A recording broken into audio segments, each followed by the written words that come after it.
শিবের সাথে দেখা করতে আমি তো যেতে পারছি না, কিন্তু শিবের জন্য আমার কাছে উপহার আছে। কি উপহার কানু? আমি বুঝতে পারছি না।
তুমি যদি তোমার জেদে অটল থাকো তাহলে এটা স্মরণে রেখো, আমিও আমার সিদ্ধান্ত থেকে নড়ব না। আমি যার দর্শন করতে এসেছি আমি তার দর্শন করেই ফিরব।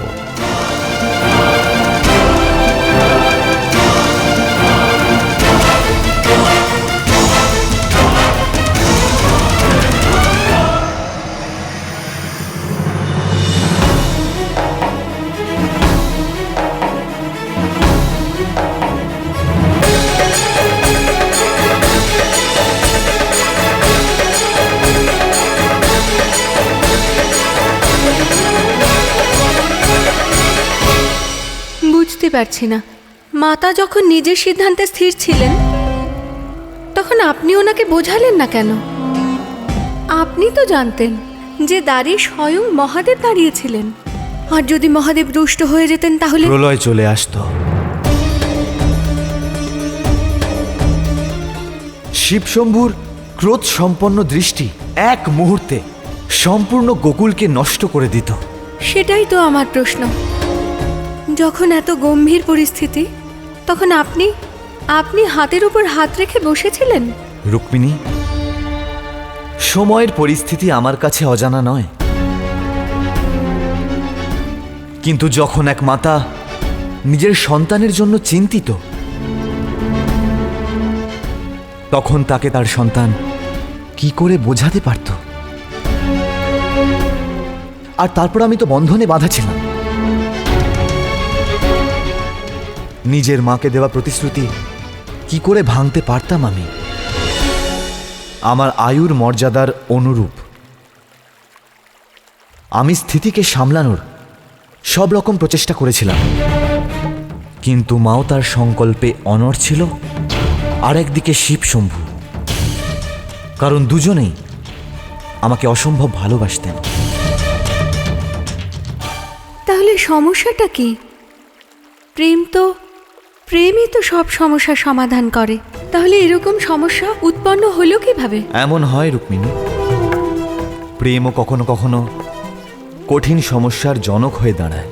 প্রেম যখন সব সীমা ছাড়িয়ে জেদ হয়ে দাঁড়ায় তখন মানুষ নিজের চিন্তা ভাবনার শক্তি হারিয়ে ফেলে, আর এমন জেদি প্রেম গভীর সমস্যা উৎপন্ন করতে পারে। তারপর কি হলো মাধব? আপনি কি মহাদেবের ভক্তি আর মাতার প্রেমের সংঘাতকে আটকাতে পেরেছিলেন?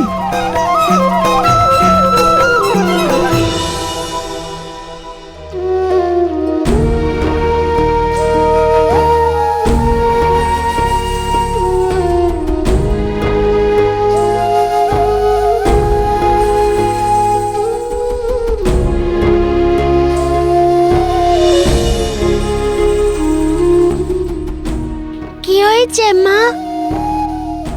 তুমি এখনো কাঁদছো কেন?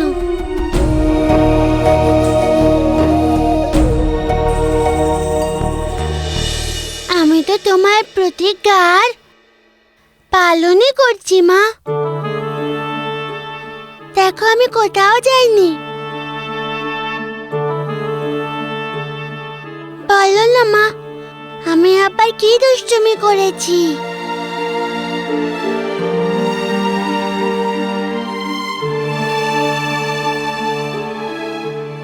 কিছু না বাবা,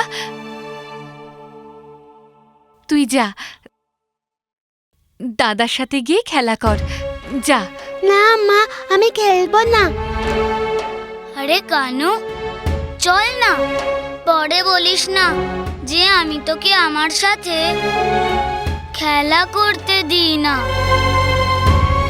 কানু, যা দাদার সাথে, যা।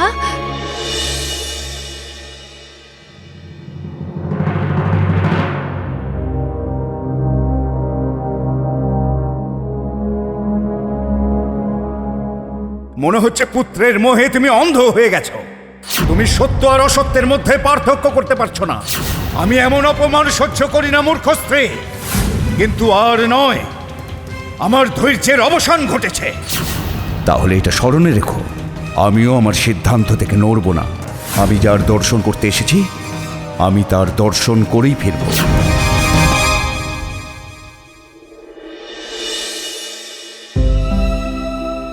এবার থামো যশোদা, দুঃখ পেও না। এই নাও, জল গ্রহণ করো। না দিদি, আমি খাবো না। তা আমি শুনবো না, আমার কথা তোমায় শুনতেই হবে। নাও, জল খাও যশোদা।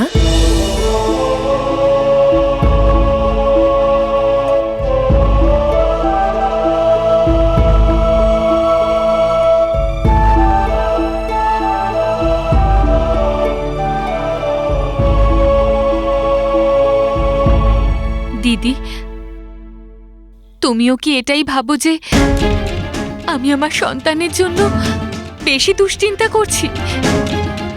যেই মায়ের সামনে তার পুত্রের উপর একের পর এক বিপদ ঘনিয়ে আসে, সেই মায়ের মানসিক অবস্থা কেমন হবে? আর জানি না কেন আমার এখনো এটা বিশ্বাস হচ্ছে না যে বাইরে যে সাধু বসে আছেন উনি কোনো সাধারণ মানুষ। যশোদা, তোমার হৃদয়ের এই ব্যাকুলতাকে আমি ভালো করেই বুঝতে পারছি। তুমি যা কিছু করছো তা তুমি শুধুমাত্র তোমার সন্তানের মঙ্গলের জন্যই করছো, কিন্তু এভাবে আমরা কোনো ঋষিকে অপমান তো করতে পারি না, তাই না? আর তুমি যাই বলো যশোদা, বাইরে যে সাধু রয়েছেন ওনাকে আমার দৈত্য বলেও মনে হয় না, আর না কোনো দানব। কি হতো বলো তো ওই সাধু যদি তোমাকে অভিশাপ দিয়ে দিতেন? হ্যাঁ দিদি, আমার আচরণের কারণে উনি খুবই ক্ষুব্ধ হয়েছেন। উনি অভিশাপ দিতে চেয়েছিলেন, কিন্তু হঠাৎ কি হলো, উনি একেবারে শান্ত হয়ে গেলেন।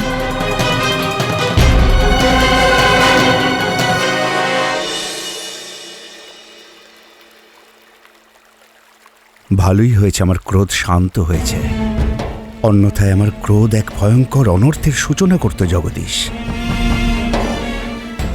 আপনার এই ময়ূরের পালক ঠিক সময়ে আমার সামনে চলে এলো, নয়তো কে জানে নন্দরানীকে আমি কি অভিশাপ দিয়ে ফেলতাম।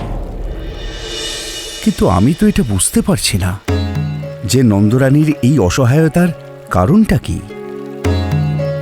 বিধি কেন আমাদের মিলনে বাধা সৃষ্টি করছে?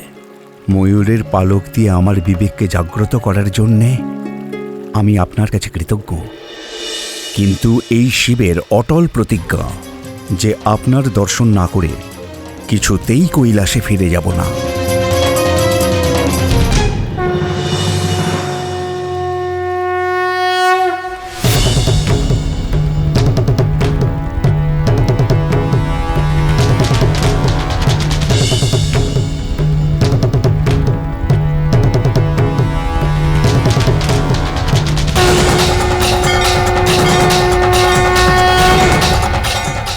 যশোদা, এই ঋষি তো এখনো এখানেই, উনি তো এখান থেকে যাওয়ার নামই নিচ্ছেন না।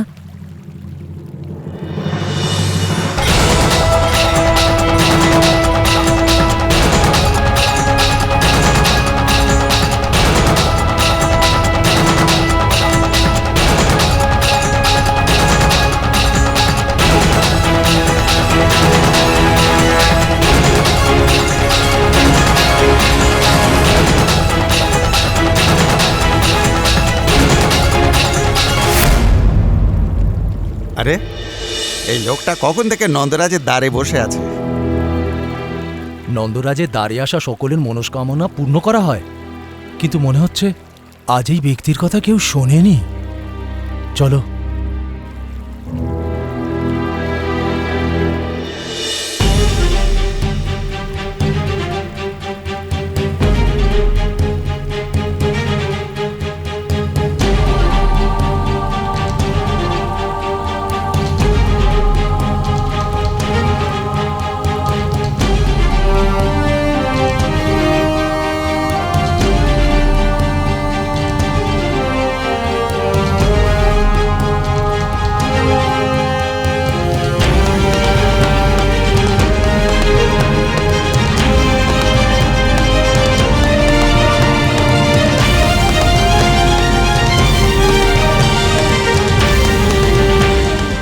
হে হরি।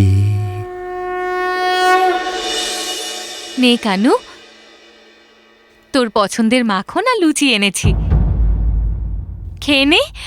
না মা, আমি খাবো না, আমার খিদে নেই।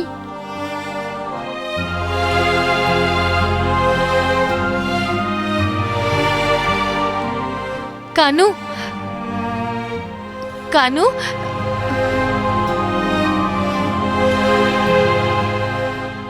এবার থামো যশোদা। কতদিন কানুকে এইভাবে বন্দি করে রাখবে?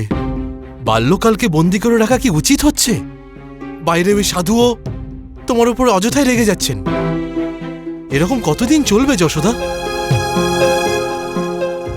তুমিও এবারই অযথা জেদ ছেড়ে দাও।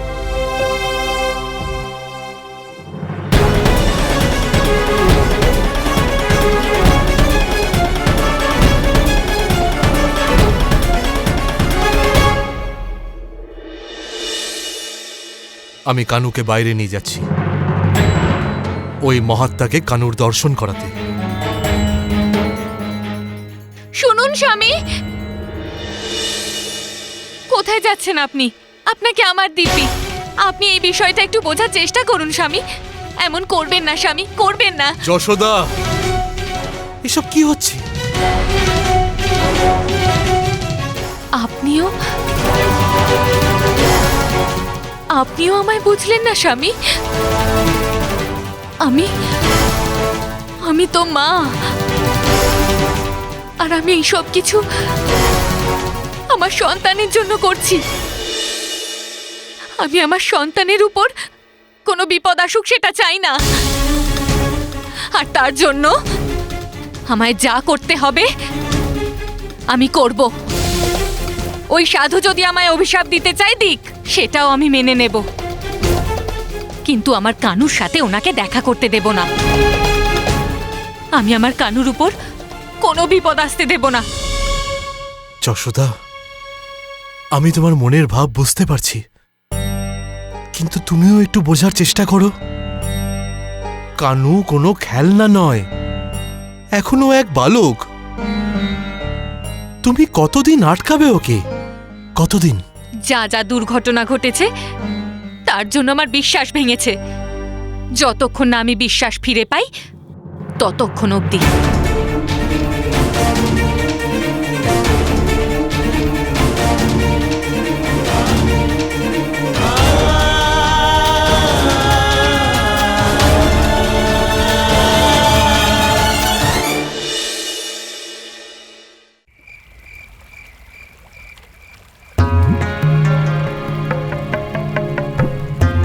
মুনিবর, প্রণাম।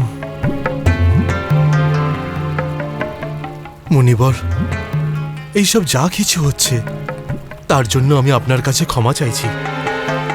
আমি আপনাকে মিনতি করছি মুনিবর, কৃপা করে ভোজন গ্রহণ করুন। না বৎস, আমি এটা প্রতিজ্ঞা করেছি যে তোমার পুত্রের মুখ দর্শন না করে আমি অন্ন জল গ্রহণ করব না, আর তোমার দ্বার থেকে ফিরেও যাব না। আমার দ্বারে এক ব্রাহ্মণ ক্ষুধার্ত বসে আছে, আর আমি তার মান সম্মান রাখতে পারছি না। আমার কাছে এর থেকে বেশি লজ্জার বিষয় আর কি হতে পারে? মুনিবর, আমার আপনার সৌজন্য নিয়ে কোনো সংশয় নেই, কিন্তু তবুও আমি আপনার কাছে প্রার্থনা করছি যে আমার স্ত্রীকে তার কৃতকর্মের জন্য ক্ষমা করে দিন। তুমি চিন্তিত হয়েও না বৎস, আমি বুঝতে পারছি তোমার স্ত্রী নিজের সন্তান স্নেহে অন্য কিছু বুঝতে খুবই অসমর্থ। কিন্তু তুমি আমাকে নিয়ে চিন্তা করো না, আমি একজন তপস্বী। আমার সিদ্ধান্তের শক্তিতে তোমার দ্বারে আমার সময় কাটিয়ে দেব, কিন্তু আমার প্রতিজ্ঞা পূরণ না করে আমি এখান থেকে কিছুতেই যাব না।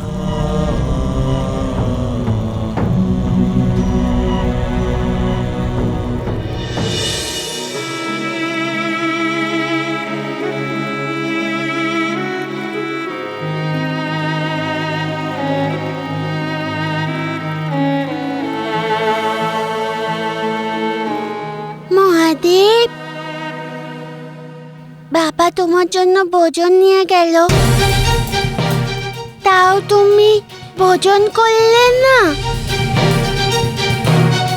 তুমি তো এখন আমার অতিথি, তুমি যতক্ষণ ক্ষুধার্ত থাকবে আমিও তো ভোজন করতে পারবো না।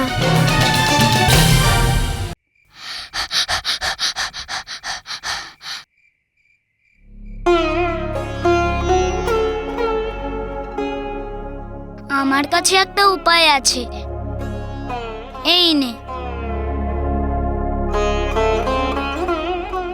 না দাদা, মহাদেব ওখানে আমার জন্য না খেয়ে আছে, আর আমি এখানে লাড্ডু খাবো, এটা কখনো হতে পারে না।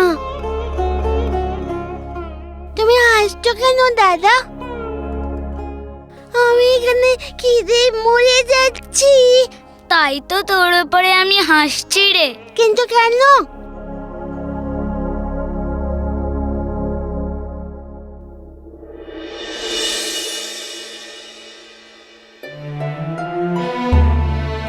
না দাদা, শিব না খেয়ে আছে। হ্যাঁ জানে কানু, তোর শিবশম্ভু ক্ষুধার্ত, তাই তো তোকে আগে লাড্ডু খাইয়েছি। আরে দাদা শোনো না, আরে আমি কিছু বুঝতে পারছি না।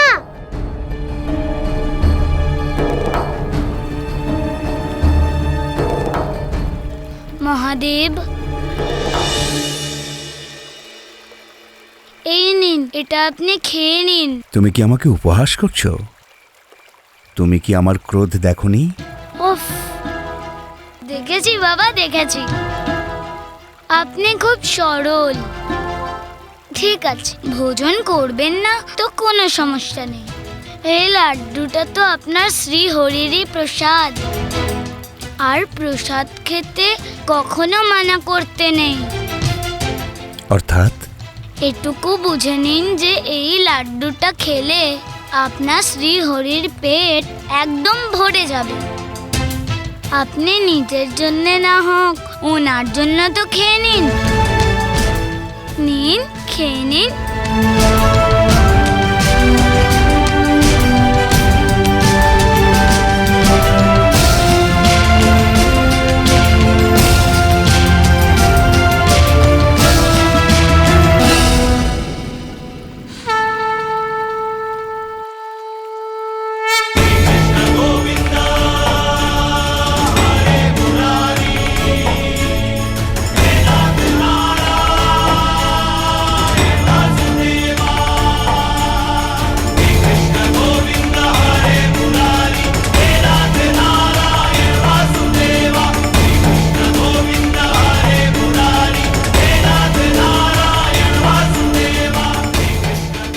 এবার বলুন তো, লাড্ডুটা কেমন খেতে?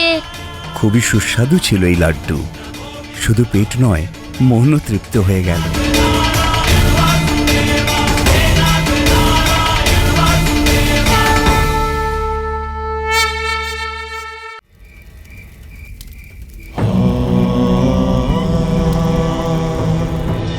দাদা, আমি মহাদেবকে আরো কিছু দেব। কি? আরে দাঁড়াও,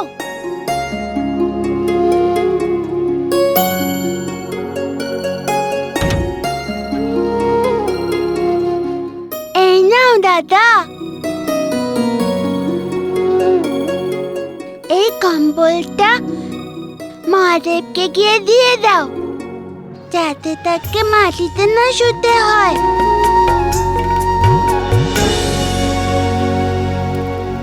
এটা তুমি কি করছো? আপনাকে যাতে মাটিতে শুতে না হয় তাই কানু আপনার জন্য কম্বল পাঠিয়েছে। আমাকে নিয়ে হরির এত চিন্তা, এটা দেখে আমার মন ভরে গেল।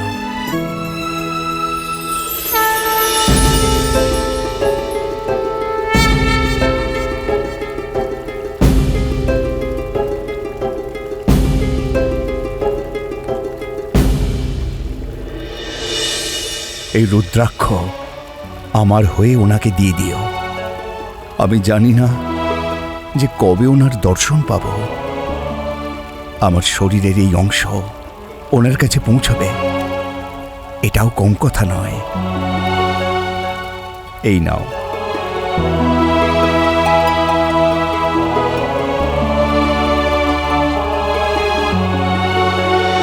এই সমস্ত কি হচ্ছিল মাধব? আমার তো এসব মাথায় কিছুই ঢুকছে না। যদি আপনি দাদার হাতে মহাদেবকে কম্বল পাঠালেন, তাহলে মহাদেবকে স্বয়ং দর্শন দিলেন না কেন?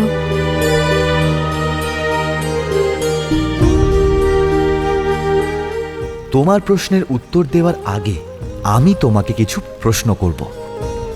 কিন্তু মাধব, প্রশ্ন তো আমি আপনাকে আগে করেছি, তাই না? হতে পারে আমার প্রশ্নে তুমি তোমার প্রশ্নের উত্তর পেয়ে যাও। ঠিক আছে মাধব, জিজ্ঞেস করুন, আপনার কি প্রশ্ন? ঠিক আছে, আমাকে বলো যে কি এমন জিনিস যা জীবনকে সম্পূর্ণ করে? এমন কোন জিনিস যা জীবনকে সম্পূর্ণ করে? সেটা হলো ধর্ম। আর এক মাকে কে সম্পূর্ণ করে? তার মমতা, আর তার সন্তানের শিশুকালের বালখিল্যতা। আর একজন স্বামীকে কে সম্পূর্ণ করে? তার অর্ধাঙ্গিনী, তার পত্নী। অদ্ভুত, তোমার উত্তর একদম সঠিক রুক্মিণী। যেমন আমি তোমার দ্বারা সম্পূর্ণ,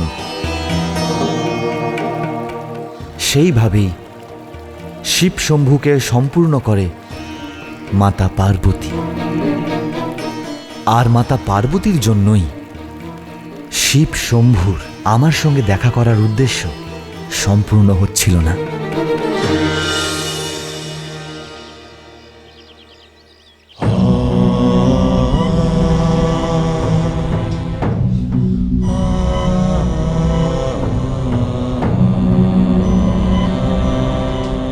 যশোদা কাকি, কানাকে খেলতে পাঠাও না। না বাবা, তোরা সবাই গিয়ে খেল, কানু আসবে না। কিন্তু ওকে ছাড়া তো খেলাতে আনন্দই হবে না। হ্যাঁ মা, কিছুক্ষণের জন্যে কানুকে খেলতে পাঠাও না। দেখ, তোরা জেদ করিস না। আর যদি তোরা কানুর সাথে খেলতে চাস তাহলে একটা কাজ কর, তোরা সবাই এখানেই খেল কানুর সাথে। ঠিক আছে কানু? ঠিক আছে মা। ঠিক আছে কাকি। কানু, তুই ওদের সাথে এখানেই খেলবি, বাইরে যাবি না, ঠিক আছে?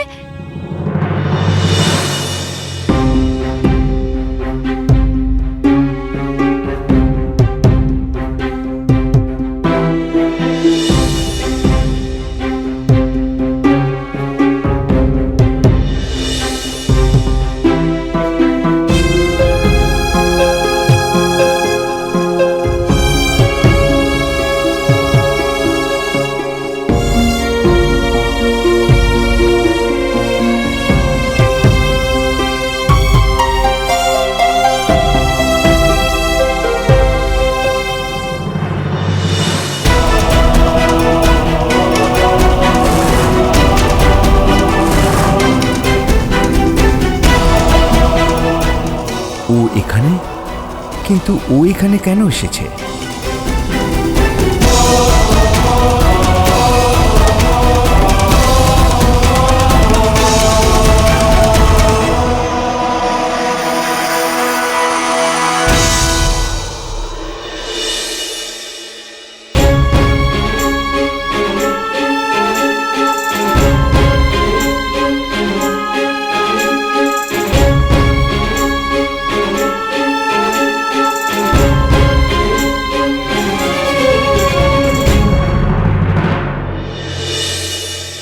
দাদা, এইটা কি করলে? শিবের উপহার ফেলে দিলে?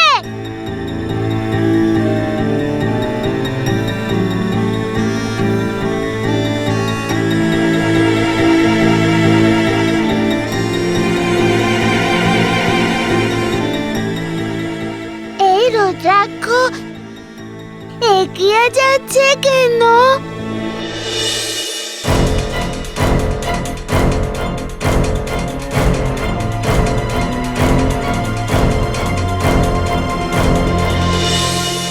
কেউ আমার সাথে উপহাস করছে না তো?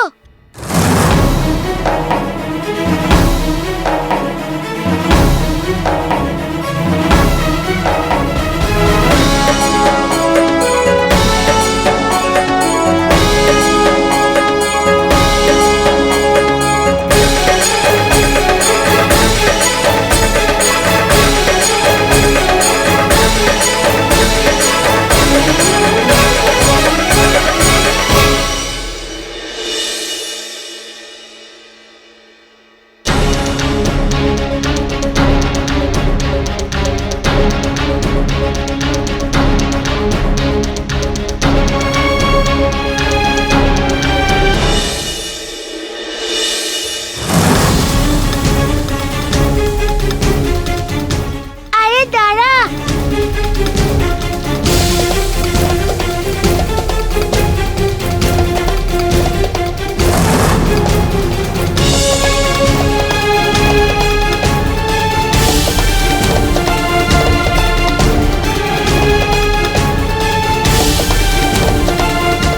মা, তুমি?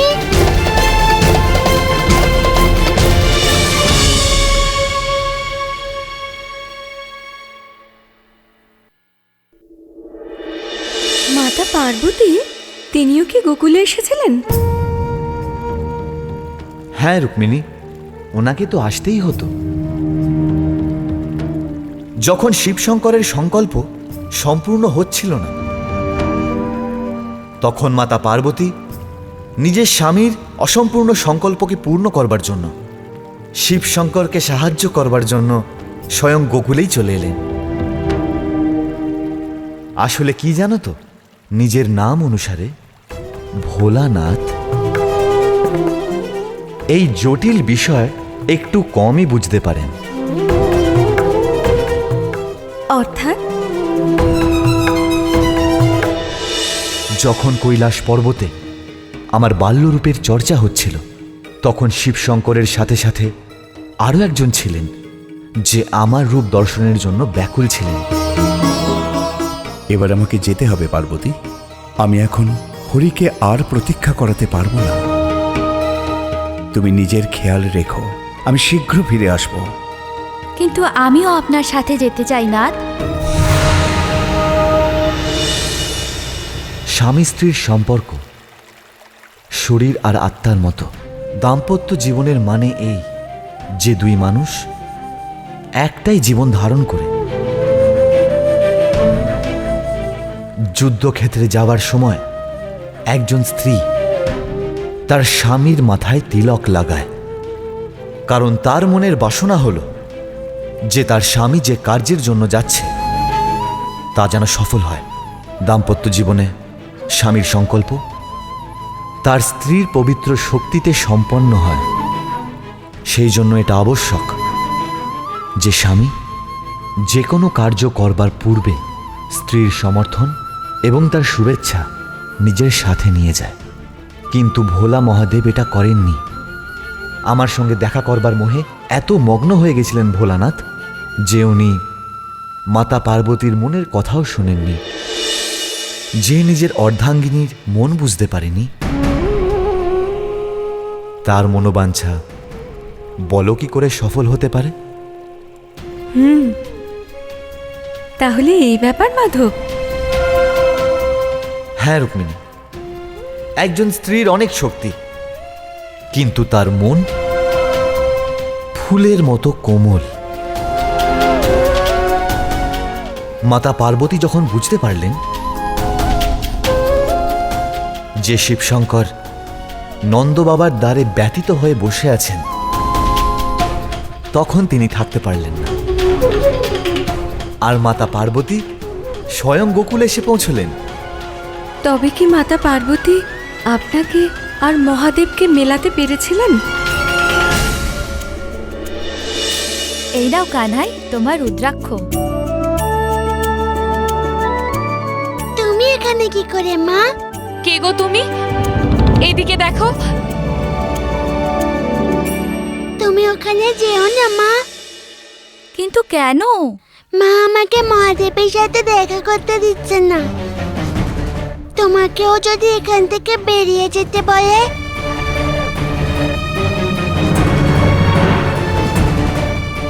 তাহলে আমি কি করব হরি? মনে হচ্ছে আপনার মা এদিকেই আসছেন। ওখানে কে? কানু কার সাথে কথা বলছে? কিছু তো করতে হবে।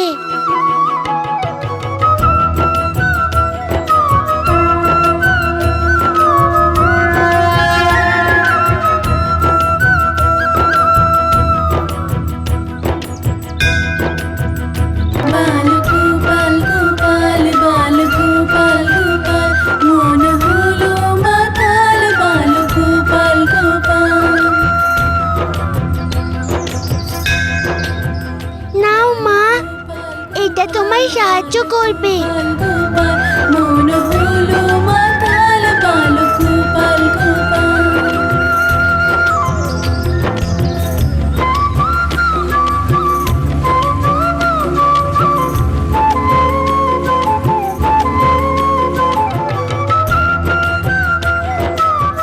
কে গো তুমি?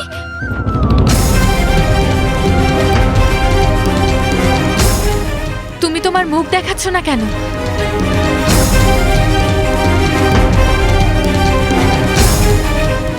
এদিকে দেখো, আমি বলছি এদিকে ফেরো।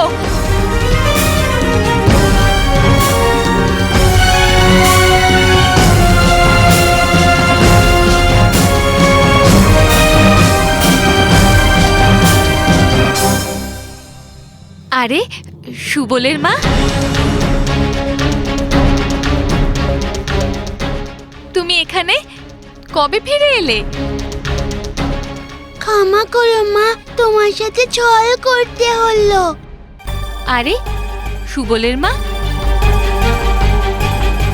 আর কানু, তুইও তো আমায় বলিসনি যে কাকি এসেছে।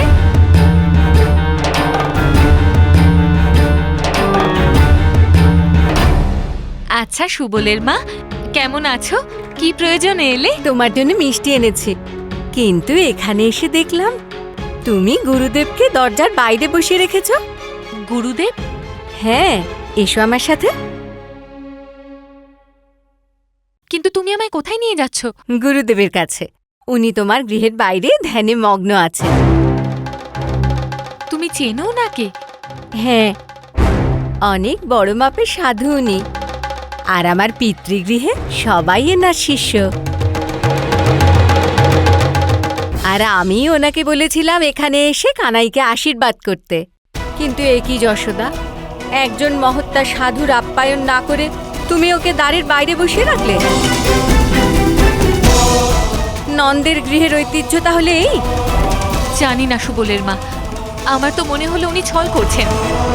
ওনার ভিক্ষার পাত্র থেকে স্বর্ণ বের হয়।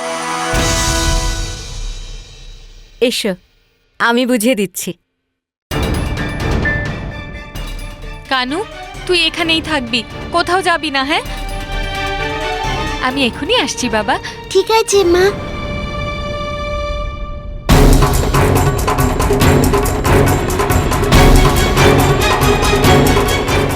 দেখো,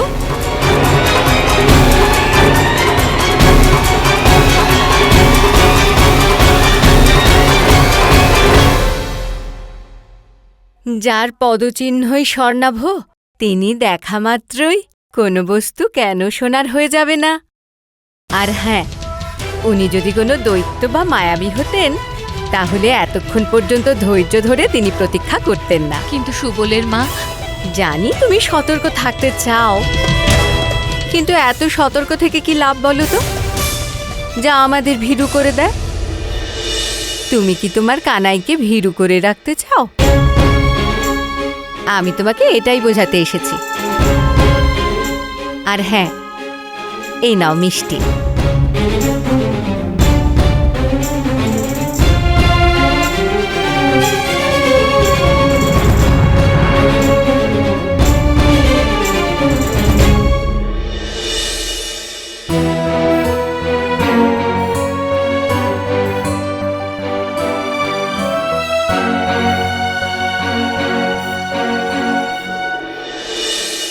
যার পদচিহ্নই স্বর্ণাভ তিনি দেখা মাত্রই কোনো বস্তু কেন সোনার হয়ে যাবে না। কানাই, আমি তোমার মাকে বোঝাবার সব রকম চেষ্টা করেছি,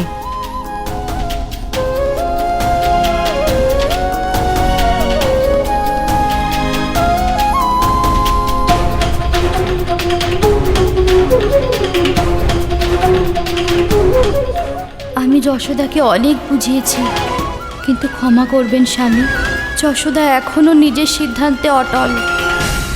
কাকি দাঁড়াও।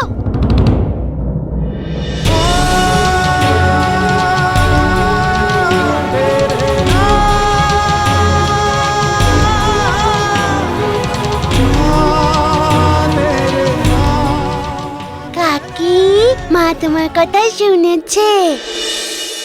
এবার চলো ওই মহাত্মার সাথে দেখা করি। উনি তো আমার জন্য অপেক্ষায় আছেন, তাই না?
শ্রী হরি কৃষ্ণ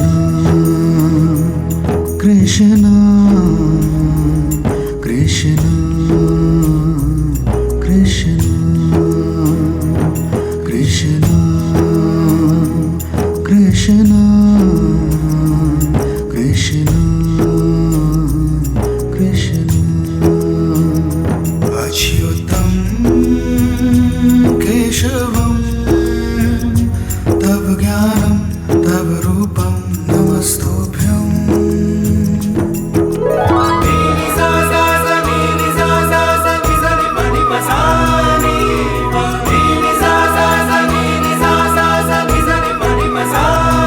আমার বিশ্বাসই হচ্ছে না আপনি স্বয়ং আমাকে দর্শন দিতে এসেছেন।